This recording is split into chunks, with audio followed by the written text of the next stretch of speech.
Hello my dear students, आप सभी का मेरे यूट्यूब चैनल ग्लोबल इरशाद पर बहुत बहुत स्वागत है। आज मैं फिर से 10th बोर्ड एग्ज़ाम के लिए सोशल साइंस का मॉडल सेट पेपर लेकर आया हूँ। इस क्लास में मैंने 40 क्वेश्चंस कवर किया है। तो आइए आज की क्लास शुरू करते हैं। आज का पहला प्रश्न है, फ्रांस में प्रथम विद्रोह कब हुआ था? फ्रांस में प्रथम विद्रोह कब हुआ था? ऑप्शन नंबर 2, जुलाई 1815 ईस्वी में। जुलाई 1815 ईस्वी में। प्रश्न नंबर 2 देखें, निम्न में से किसका विश्वास था कि ईश्वर की मर्जी के अनुसार राष्ट्र की मनुष्य की प्राकृतिक इकाई थी? इसका सही उत्तर है जोसेफ मेस्सीनी। जोसेफ मेस्सीनी। प्रश्न नंबर 3 देखें, निम्न में से कौन सी घटना पूरे यूरोप के शिक्षित अभिजात वर्ग में राष्ट्र भावनाओं का संचार किया? निम्न में से कौन सी घटना ने पूरे यूरोप के शिक्षित अभिजात वर्ग में राष्ट्र भावनाओं का संचार किया? तो इसका सही उत्तर है ऑप्शन नंबर 2, यूनान का स्वतंत्रता संग्राम। यूनान का स्वतंत्रता संग्राम इसका सही उत्तर है। प्रश्न नंबर 4 देखें, 1848 में यूरोपीय देशों के किसान मजदूरी किन कारणों से विद्रोह कर रहे थे? किसान और मजदूर किन कारणों से विद्रोह कर रहे थे? 1848 में यूरोपीय देशों के किसान मजदूर किन कारणों से विद्रोह कर रहे थे? तो ये बहुत ही पॉपुलर क्वेश्चन है क्लास 10th में कि हिस्ट्री का, कि गरीबी भी थी उसका एक कारण, और बेरोजगारी, भुखमरी, यानी इसका ऑप्शन नंबर 4 इनमें से सभी इसका सही उत्तर है। निम्न में से किसने अपने उद्देश्यों के प्रसार के लिए यंग इटली नामक एक गुप्त संगठन बनाया था? देखिए बहुत ही पॉपुलर क्वेश्चन है कि यंग इटली नामक गुप्त संगठन को किसने बनाया था? तो यंग इटली किसने बनाया था? जोसेफ मेस्सीनी ने बनाया था। प्रश्न नंबर 6 देखें, प्रथम विश्व युद्ध में रक्षा व्यय में भारी इजाफा होने के कारण खर्चे की भरपाई के लिए निम्न में से क्या किया गया? प्रथम विश्व युद्ध में रक्षा व्यय में भारी इजाफा होने के कारण खर्चे की भरपाई के लिए निम्न में से क्या किया गया? पहला ऑप्शन है युद्ध के नाम पर कर्ज लिए गए, यह भी सही है। करों में वृद्धि की गई, यह भी सही है। ऑप्शन नंबर 3, सीमा शुल्क बढ़ा दिया गया, यह भी सही है। यानी ऑप्शन नंबर 4 इनमें से सभी इसका सही उत्तर होगा।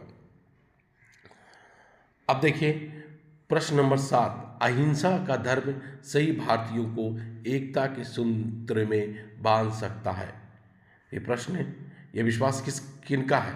तो ये प्रश्न देख लीजिए, अहिंसा नाम ही से ही आप पकड़ सकते हैं कि इसका जो कहीं ना कहीं संबंध महात्मा गांधी से होगा।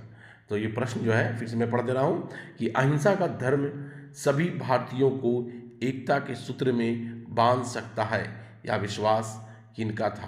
तो महात्मा गांधी जी का था। ऑप्शन नंबर 1 महात्मा गांधी जी का था। जलियांवाला बाग मैदान में अमृतसर के गांव वाले लोग किस मेले में शिरकत करने के लिए जमा हुए थे? देखिए बहुत पॉपुलर क्वेश्चन है कि सबसे पहले तो ये भी याद रखिएगा कि जलियांवाला बाग हत्याकांड कब हुआ था? तो 13 अप्रैल 1919 को हुआ था। तो वहाँ पर जो अमृतसर के गांव में लोग किसी मेले के लिए शिरकत हुए थे, उस मेले का नाम क्या था? बैसाखी मेला। बैसाखी मेला। प्रश्न नंबर 9 देखें, महात्मा गांधी द्वारा वायसराय इरविन को लिखे खत में सबसे महत्वपूर्ण मांग किस वस्तु पर लगाए गए कर को समाप्त करने के बारे में था? महात्मा गांधी द्वारा वायसराय इरविन को लिखे खत में सबसे महत्वपूर्ण मांग किस वस्तु पर लगाए गए कर को समाप्त करने के बारे में था? तो देखिए ये नमक इसका सही उत्तर है, नमक। इसी चित्र नमक सत्याग्रह हुआ, दांडी यात्रा की गई और उसके बाद सभी ने अवज्ञा आंदोलन शुरू किया गया। ये 1930 की घटना है। प्रश्न नंबर 10 देखें, हिंद स्वराज नामक पुस्तक के लेखक कौन है? देखिए ये भी प्रश्न बहुत इंपॉर्टेंट है कि हिंद स्वराज नामक पुस्तक के लेखक कौन है? तो महात्मा गांधी हैं। तो बच्चों याद रखिएगा कि महात्मा गांधी से हर बार 2 से 3 प्रश्न ऑब्जेक्टिव में ही कम से कम 2 से 3 प्रश्न पूछे ही जाते हैं। तो महात्मा गांधी जी की जीवनी और उससे रिलेटेड घटनाएं, जितनी भी संबंधित घटनाएं हैं, जो बहुत ही पॉपुलर घटनाएं हैं, जैसे असहयोग आंदोलन, सविनय अवज्ञा आंदोलन, चंपारण सत्याग्रह, भारत छोड़ो आंदोलन, रॉलेट एक्ट, और जितने भी चीज़ें हैं, खिलाफत आंदोलन, ये सब जितना है सबको आप ज़रूर से पढ़ के जाइएगा। ठीक है। अब देखिए क्वेश्चन नंबर 11, जर्मनी के एकीकरण का श्रेय किसे दिया जाता है? जर्मनी के एकीकरण का श्रेय किसे दिया जाता है? इसका सही उत्तर है ऑटो फॉन बिस्मार्क, यानी बिस्मार्क। बिस्मार्क का नाम याद रखिएगा। ठीक है। जर्मनी के एकीकरण का श्रेय ऑटो फॉन बिस्मार्क को दिया जाता है। अब प्रश्न नंबर 12 देखें कि चौरी चौरा कांड किस वर्ष हुआ? चौरी चौरा कांड किस वर्ष हुआ? आप याद कीजिए कि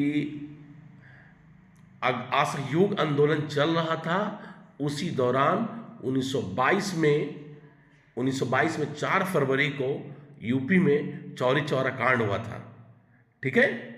जिसके बाद गांधी ने असहयोग आंदोलन को वापस ले लिया था। तो इसका सही उत्तर है ऑप्शन नंबर 4, 1922। पवन द्वारा मैदान अथवा ढालू क्षेत्र से मृदा को उड़ा ले जाने की प्रक्रिया को क्या कहा जाता है? पवन द्वारा मैदान अथवा ढालू क्षेत्र से मृदा को उड़ा ले जाने की प्रक्रिया को क्या कहते हैं? तो मृदा अपरदन कहते हैं। मतलब भूमि का अपरदन जो होता है, मिट्टी का अपरदन होता है। ठीक है। ये पवन द्वारा जो होता है इसी को मृदा अपरदन कहते हैं। प्रश्न नंबर 14 देखें, उत्पत्ति के आधार पर संसाधनों को 2 भागों में विभाजित किया जाता है, उनके नाम क्या हैं? उत्पत्ति के आधार पर। ठीक है। उत्पत्ति के आधार पर संसाधनों को 2 भागों में विभाजित किया जाता है, उसके नाम क्या हैं? तो इसका सही उत्तर है जैव और अजैव। जैव जो जीवित चीज़ों से, जिसमें कार्बनिक चीज़ें हैं, इससे रिलेटेड है, और अजैव जो निर्जीव चीज़ों से रिलेटेड है।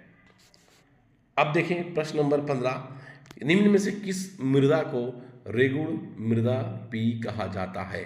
रेगुण मृदा आप याद रखिए, रेगुण मिट्टी, काली मिट्टी, कपासी मिट्टी, सब एक ही तरह की मिट्टी का नाम है रेगुण मिट्टी। तो इसका सही उत्तर है काली मृदा, ऑप्शन नंबर 2। प्रश्न नंबर 16 देखें कि जून 1992 में ब्राजील के किस शहर में प्रथम अंतर्राष्ट्रीय पृथ्वी सम्मेलन का आयोजन किया गया था? ये बहुत इंपॉर्टेंट क्वेश्चन है, ये भी है, ये इन्वायरमेंट से रिलेटेड क्वेश्चन है, पर्यावरण से रिलेटेड क्वेश्चन है कि जून 1992 में ब्राजील के किस शहर में प्रथम अंतर्राष्ट्रीय पृथ्वी सम्मेलन का आयोजन किया गया था? तो इसका सही उत्तर है option number 3, Rio de Janeiro. Rio de Janeiro इसका सही उत्तर है।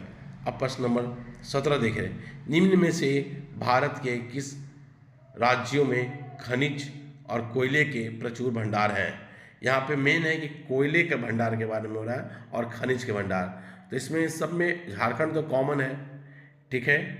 और बाकी इसमें देखेंगे कि अधिकतर जगह पे, जैसे उत्तर प्रदेश में बहुत ज़्यादा खनिज और कोयले की प्रचुरता नहीं है, इधर असम में भी नहीं है, राजस्थान में भी नहीं है कोयले की प्रचुरता। ठीक है। तो इसका ऑप्शन देख के ही पता चल सकता है कि ये झारखंड, मध्य प्रदेश और छत्तीसगढ़। तो ऑप्शन नंबर 4 इसका सही उत्तर है। भारत में भूमि का कितना प्रतिशत भाग भू क्षेत्र मैदान के रूप में है? भारत में भूमि का कितना प्रतिशत भाग भू क्षेत्र मैदान के रूप में है? तो इसका सही उत्तर है 43%। देश के क्षेत्रफल का लगभग 27% हिस्सा खनिजों, जीवाश्म ईंधनों और वनों के अपार संचय के रूप में किस क्षेत्र में को जाना जाता है?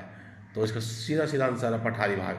यानी अगर क्वेश्चन में ये भी आ जाता है कि भारत के कितने प्रतिशत क्षेत्र, मतलब कि भारत के क्षेत्रफल के कितने प्रतिशत भाग पर पठारी भाग है, तो 27% इसका सही उत्तर होगा। ठीक है। तो पठारी भाग ऑप्शन नंबर 1 इसका सही उत्तर है। पंजाब में भूमि निम्नीकरण का मुख्य कारण क्या है? पंजाब में भूमि निम्नीकरण का मुख्य कारण क्या है? तो अधिक सिंचाई। ऐसे भी सबसे ज़्यादा जो है उत्पादकता के रूप में आप देखेंगे पूरे हिंदुस्तान में उत्पादकता के जो रेट है, उत्पादकता की जो दर है, चाहे वो किसी तरह की फसल जात खाद के, गेहूँ भी है और भी आगे दूसरी तरह की फसलें जो हैं, वहाँ उत्पादकता की दर जो है पंजाब में बहुत ज़्यादा है। और जबकि वहाँ पे बारिश ज़्यादा नहीं होती है, लेकिन वहाँ पर क्या है कि सिंचाई की बहुत अच्छी सुविधा है। ऑप्शन नंबर 21 देखें, क्वेश्चन नंबर 21 देखें, निम्न में से किस प्रांत में सीढ़ीदार सोपानी खेती की जाती है? निम्न में से किस प्रांत में सीढ़ीदार सोपानी खेती की जाती है? तो इसका सही उत्तर यहाँ इस पीडीएफ में ऑप्शन नंबर 1 को सही उत्तर दे रहा है, लेकिन ये आंसर सही नहीं होगा। इसका आंसर उत्तरांचल होना चाहिए, उत्तराखंड या कोई भी ऐसी जगह जहाँ पे पहाड़ी भाग ज़्यादा होती है। पहाड़ी भाग ज़्यादा होगी तो वहीं पर जो है सीढ़ीदार सोपानी खेती की जाती है, जैसे हिमाचल प्रदेश, उत्तराखंड या नॉर्थ ईस्ट के जो उत्तर पूर्वी हमारे राज्य हैं, जैसे असम है, सिक्किम है, मेघालय है, इन सब जगहों पर, इन सब राज्यों में सीढ़ीदार सोपानी खेती की जाती है। अब देखिए प्रश्न नंबर 22, भारतीय वन्य जीव अधिनियम किस वर्ष लागू किया गया है? देखिए ये प्रश्न बहुत इंपॉर्टेंट प्रश्न है। ये ना ही सिर्फ 10th बोर्ड के लिए इंपॉर्टेंट है, बल्कि आगे जब आप जाएंगे एसएससी की तैयारी करेंगे, जेपीएससी, बीपीएससी या किसी भी एग्जाम की तैयारी करेंगे, तो ये प्रश्न पूछते हैं अक्सर। ये प्रश्न अक्सर पूछे जाते हैं कि भारतीय वन्य जीव अधिनियम किस वर्ष में लागू किया गया था? तो इसका सही उत्तर है 1972 ईस्वी में। कौन सी परियोजना सतलुज ब्यास बेसिन में जल विद्युत उत्पादन और सिंचाई दोनों में काम आती है? ठीक है, कौन सी परियोजना सतलुज ब्यास बेसिन में जल विद्युत उत्पादन और सिंचाई दोनों में काम आती है? तो इसका आंसर 3 दे रहा है, लेकिन इसका आंसर 3 नहीं होगा, इसका आंसर 2 सही होगा, भाखड़ा नागल परियोजना। ठीक है, तो इस प्रश्न का आप देख लीजिए, इसको सही कर लीजिएगा कि ये जो वहाँ पर जो भाखड़ा नागल परियोजना है, वही परियोजना वहाँ पर जल विद्युत उत्पादन और सिंचाई दोनों में काम आती है। देखिए प्रश्न नंबर 24, प्रश्न नंबर 24 देखिए, दुनिया भर में जल की कमी किन कारणों से बढ़ रही है? मतलब कि दुनिया भर में जो जल है, वो अब जो पीने का जल है, पानी पीने का जो जल है, जो सही जल है, स्वच्छ जल है, उसकी कमी हो रही है। तो उसके कारण क्या क्या है? तो पहला तो यहाँ दिया सूखा एक कारण है। सिंचाई की बढ़ती मांग, ये भी सही है, क्योंकि सिंचाई में बहुत ज़्यादा पानी की खपत होती है, पानी बहुत ज़्यादा बर्बाद हो जाता है सिंचाई में। और जल की व्यर्थ बर्बादी, ये भी है, जैसे हम लोग देखते हैं गाड़ी धो रहे हैं या कुछ भी काम कर रहे हैं, नहाने का जहाँ पे 1 से 2 बाल्टी काम है, वहाँ 5-5 बाल्टी यूज़ करते हैं, कहीं कहीं पर नल खुला रह जाता है। तो इससे इसके तीनों ऑप्शन सही हैं, यानी ऑप्शन नंबर 4 इनमें से सभी इसका सही उत्तर है। और हम लोगों को भी जल का संरक्षण करते रहना चाहिए, क्योंकि जल ही जीवन है। ये बहुत ही हमारे जीवन का सबसे अभिन्न अंग, हमारे जीवन जो पृथ्वी पर आज जो जीवन है, तो उसमें पानी सबसे बड़ा एक कारक है। बेल्जियम में 1950 और 60 के दशक में किन भाषा के बोलने वालों समूह के बीच तनाव बढ़ने लगा था? देखिए ये इस जो पॉलिटिकल साइंस जो है, राजनीतिक विज्ञान का ये पहला जो चैप्टर है, ये बहुत ही अच्छा चैप्टर में, मतलब बहुत अच्छा से इसको कवर किया गया है। तो इसका सही आंसर है फ्रेंच और डच। ठीक है, फ्रेंच और डच। एक तरफ क्या है कि एक ज़्यादा लैंग्वेज बोलने वाले थे और एक लैंग्वेज जो थे वो पावरफुल लोग थे, तो इसी के बीच में फ्रेंच और डच लोगों में वहाँ पर तनाव है। अगला प्रश्न देखें, श्रीलंका में अधिकतर सिंहली भाषी लोग किस धर्म के मानने वाले हैं? सिंहली भाषी लोग, याद रखिएगा, सिंहली भाषी लोग, तमिल भाषी नहीं। श्रीलंका में सिंहली भाषी जो बोली जाती है, उससे जो मानने वाले लोग हैं वो बौद्ध धर्म के हैं। तो ऑप्शन नंबर 3 इसका सही है। ठीक है, ऑप्शन नंबर 3 इसका सही उत्तर है। जबकि श्रीलंका में कई भारतीय जो तमिल क्षेत्र के भारतीय थे, जो हिंदू धर्म को मानते हैं, वो भी श्रीलंका में रहते हैं, तो उनकी भाषा तमिल है, लेकिन सिंहली भाषी जो लोग हैं वो बौद्ध धर्म को मानने वाले लोग हैं। अब आइए क्वेश्चन नंबर 27, लोकतंत्र की एक बुनियादी सिद्धांत के रूप में राजनीतिक शक्ति का स्रोत किसे माना जाता है? तो लोकतंत्र क्या है? जनता का, जनता के लिए, जनता के द्वारा चुना हुआ शासन को ही लोकतंत्र कहते हैं, जिसे अब्राहम लिंकन ने कहा। तो इसमें जनता जो है, जनता ही इसका मुख्य स्रोत माना जाता है। तो ऑप्शन नंबर 2 जनता इसका सही उत्तर है। अब प्रश्न नंबर देखें 28, सत्ता में भागीदारी की आवश्यकता कहाँ पड़ती है? सत्ता में भागीदारी की आवश्यकता कहाँ पड़ती है? तो इसमें देखिए, क्षेत्र में, भाषा में, जाति में, सब जगह भागीदारी की जरूरत पड़ती है। हर क्षेत्र के लोग होना चाहिए, हर भाषा के, हर जाति के लोग अगर, ठीक है, पर बटे समाज में, क्षेत्र विभाजन वाले बड़े राज्यों में, ठीक है, प्रत्येक लोकतांत्रिक राज्य में भी। इसका सही उत्तर होगा 4। इसमें सही उत्तर 1, 2, 3 सब है, इसलिए ऑप्शन नंबर 4 इसका सही उत्तर होगा। निम्न में से किस प्रकार का टकराव आगे बढ़कर अक्सर हिंसा और राजनीतिक अस्थिरता ले लेता है? निम्न में से किस प्रकार का टकराव आगे बढ़कर अक्सर हिंसा और राजनीतिक अस्थिरता ले लेता है? तो ये सामाजिक, ठीक है, सामाजिक जो कारक है जो आगे जाकर के हिंसा और राजनीतिक स्तर का रूप ले लेता है। अब देखिए प्रश्न नंबर 30, संविधान और विभिन्न स्तर की सरकारों के अधिकारों की व्याख्या करने का अधिकार किसे है? संविधान और विभिन्न स्तर की सरकारों के अधिकारों की व्याख्या करने का अधिकार सिर्फ और सिर्फ जुडिशियरी यानी न्यायालय को है। ऑप्शन नंबर 1 इसका सही उत्तर है न्यायालय। ठीक है, देखिए शासन के 3 बहुत महत्वपूर्ण अंग हैं, ठीक है, व्यवस्थापिका, कार्यपालिका और न्यायपालिका। ठीक है, न्यायपालिका मतलब न्यायालय।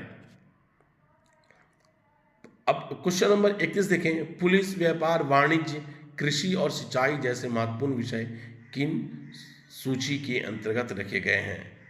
तो बच्चों मैं आपको ये बताना चाहता हूँ कि भारत में जितनी भी तरह की चीज़ें हैं उनको 3 सूचियों में बांटा गया है। एक है केंद्रीय सूची, दूसरी है राज्य सूची, और जो दोनों में कॉमन हो उसे समवर्ती सूची कहते हैं।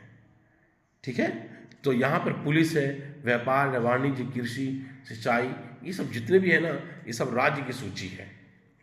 अब जैसे रक्षा है, ठीक है, तो रक्षा है तो वो क्या है, एक केंद्रीय सूची है, और शिक्षा जो है वो एक समवर्ती सूची है। इसी तरह से पुलिस, व्यापार, वाणिज्य, कृषि, सिंचाई ये सब राज्य सूची के अंतर्गत आते हैं। केंद्र शासित प्रदेश वाले इलाकों का शासन चलाने का विशेष अधिकार किस प्रकार के सरकार को है? तो इसका सही उत्तर होगा केंद्र सरकार। ठीक है, जितने भी केंद्र शासित प्रदेश होते हैं इसका जो शासन चलाने का विशेष अधिकार होता है उनको केंद्र सरकार के पास होता है। और अभी जानते हैं आप 8 केंद्र शासित प्रदेश है जहाँ 2 जगह पे मुख्यमंत्री चुनी जाती है, मतलब वहाँ इलेक्शन विधानसभा का होता है, बाकी जगहों पे केंद्र सरकार के प्रतिनिधि ही शासन करते हैं। जब केंद्र और राज्य सरकार से शक्तियां लेकर अस्थायी सरकारों को दी जाती है तो उसे क्या कहते हैं? देखिए यहाँ पे क्या है कि शक्ति का बंटवारा हो रहा है, ठीक है, विकेंद्रीकरण हो रहा है, मतलब पूरी शक्ति एक जगह नहीं है। ठीक है, केंद्र के पास नहीं, उसका क्या विकेंद्रीकरण हो रहा है, केंद्र से बट रहा है हर तरफ। तो इसका सही उत्तर होगा सत्ता का विकेंद्रीकरण। ऑप्शन नंबर 2 इसका सही उत्तर होगा। प्रश्न नंबर देखिए 34, आर्थिक विकास के अंतर्गत सम्मिलित लक्ष्य क्या है? तो देखिए आर्थिक विकास किसको कहेंगे? जिसमें रोजगार भी हो, नियमित रोजगार मतलब हमेशा आदमी को रोजगार मिलता रहे, स्वतंत्रता भी हो, बेहतर मजदूरी भी मिले, उसकी सही पेमेंट हो, जितनी मेहनत का उसकी मजदूरी सही हो। तो इसका आंसर सही है इनमें से सभी। ऑप्शन नंबर 4 इसका सही उत्तर है। भारत के किस राज्य में गरीबी का प्रतिशत सबसे अधिक है? भारत के किस राज्य में गरीबी का प्रतिशत सबसे अधिक है? तो यहाँ ऑप्शन नंबर 1 आंसर दे रहा है, लेकिन मेरे समझ से इसका आंसर 4 होगा बिहार, क्योंकि अभी हाल की रिपोर्ट में भी और सेंसस 2011 में भी जो सबसे ज़्यादा गरीबी जो है वो बिहार में ही है। ठीक है, बिहार में सबसे ज़्यादा गरीबी है। अभी जो नीति आयोग का जो रिपोर्ट आया था उसमें भी बिहार में ही सबसे ज़्यादा गरीबी पाई जाती है। भारत में क्वेश्चन नंबर 36 देखिए, भारत में प्रच्छन्न बेरोजगारी सामान्यता किस क्षेत्र में दिखाई देती है? तो प्रच्छन्न बेरोजगारी मतलब डिस्गाइज्ड अनएम्प्लॉयमेंट कहते हैं, जिसमें मतलब कि लोग दिखेंगे कि एक काम कर रहे हैं, लेकिन जहाँ पर 4-5 आदमी का काम है, वहाँ पर अगर 10 आदमी काम कर रहा है तो समझो कि वो फायदा नहीं है वहाँ पर। तो ये काम कृषि है। ये अब एक घर के 4 आदमी मिलकर काम कर सकते हैं, तो वहाँ के 10 लोग काम कर रहे हैं। तो इसी तरह की बेरोजगारी को प्रच्छन्न बेरोजगारी कहते हैं। तो इसका संबंध किससे, प्रच्छन्न बेरोजगारी का संबंध है कृषि क्षेत्र से है। ऑप्शन नंबर 3 इसका सही उत्तर होगा। प्रश्न नंबर 37 देखें, भारत किस वर्ग के देशों में आता है? तो भारत किस तरह का देश है? क्या कम जनसंख्या वाला देश है? नहीं, भारत की जनसंख्या तो विश्व में सबसे ज़्यादा है। पहले 2 नंबर पे थी आबादी, अब तो 1 नंबर पे है। क्या ये विकसित देश है? नहीं, विकसित देश नहीं है। विकसित देश तो है आपका America, Canada, France, Germany, Japan, ये सब विकसित है, कंट्री है, विकसित देश है। तो विकसित देश भी नहीं है। क्या गरीब कंट्री है? नहीं, पूरी तरह से गरीब भी नहीं है, क्योंकि अफ्रीका के जो बहुत सारे देश हैं वो सब गरीब की कंट्री में आते हैं। तो इसका सही उत्तर होगा निम्न आय। ऑप्शन नंबर 1 इसका सही उत्तर है। भारत किस वर्ग के देशों में आता है? तो निम्न आय। अब देखिए प्रश्न नंबर 38, निम्न में से कौन अर्थव्यवस्था की विशालता को प्रदर्शित करता है? अर्थव्यवस्था की विशालता को प्रदर्शित करता है, तो इसका सही उत्तर होगा ऑप्शन नंबर 1 सकल घरेलू उत्पाद, ग्रॉस डोमेस्टिक प्रोडक्ट, जीडीपी ही इसका सही उत्तर है। अब प्रश्न नंबर 39 देखें, परिवहन, भंडारण, संचार, बैंक सेवाएं और व्यापार की गतियां किसके मुख्य उदाहरण हैं? क्या प्राथमिक के, द्वितीय के, तृतीयक के, या इनमें से सभी? नहीं, इसका आंसर क्या होगा? तृतीयक क्षेत्र। ठीक है, तृतीयक क्षेत्र, टर्शरी फील्ड है ये। देखिए पहला जो होता है कृषि, ये सब जो है ना उत्पादकता वाला काम जो होता है, तो ये सब क्या है आपका प्राइमरी सोर्स होगा। फिर क्या क्या है कि आपका द्वितीय सोर्स हुआ कंस्ट्रक्शन वगैरह का काम हो गया, और तृतीय जो हुआ जो हम लोग सर्विस जो काम होते हैं, service field sector, service sector है, उसको तृतीयक क्षेत्र कहते हैं, जिसमें परिवहन, भंडारण, संचार, बैंक आता है। तो इसका 39 का सही उत्तर होगा ऑप्शन नंबर 3 तृतीयक। अब आज का अंतिम प्रश्न देखें, 40 नंबर का प्रश्न, कि कृषि क्षेत्र के श्रमिकों में किस प्रकार की बेरोजगारी पाई जाती है? ठीक है, अब ये इस क्वेश्चन का जो ऑप्शंस देखिए, स्वैच्छिक बेरोजगारी, संरचनात्मक बेरोजगारी, अल्प बेरोजगारी और चक्रीय बेरोजगारी। तो ये इसका प्रश्न का आंसर नहीं दिया हुआ है, लेकिन मेरी समझ से इसका एक्चुअली कृषि क्षेत्र में प्रचंड बेरोजगारी होती है, और इसका एक चक्रीय बेरोजगारी भी होती है। क्योंकि एक सीज़न जब आता है, तो अगर मैं कहीं पर जो भी है गेहूँ उगा रहा हूँ, तो अगले बाद उसके बाद जो थोड़ा दिन जो गैप हो जाता है, उसमें काम नहीं मिलता है किसानों को, तो वो तो बेरोजगारी हो गई है ना, वो तो बेरोजगारी हो गई। तो इसलिए इसका सही उत्तर चक्र बेरोजगारी होगा। अगर आपको ये आंसर सही नहीं लगता है, तो इसका सही उत्तर आप कमेंट बॉक्स में मुझे दे सकते हैं। तो इस तरह से आज मैंने आप लोगों के लिए 40 प्रश्न का जो सीरीज कवर किया मैंने, ये आपके एग्ज़ाम में, आपके बोर्ड एग्ज़ाम, मैट्रिक एग्ज़ाम में, चाहे आप झारखंड बोर्ड के हों, चाहे बिहार बोर्ड के हों, चाहे किसी बोर्ड के हों, ये बहुत ही इंपॉर्टेंट साबित होने वाले हैं, और आपको बहुत ही मदद मिलेगी। अगर या इसके अलावा आप कोई भी एग्ज़ाम जो आप टीजीटी लेवल जो टीचर्स की एग्ज़ाम देते हैं, उसमें भी ये क्वेश्चन आपके लिए लाभकारी साबित होने वाला है। तो आप से गुजारिश है कि आप इस वीडियो को देखें अच्छे से, और अपने दोस्तों को भी ये क्लास को, इस वीडियो को शेयर करें।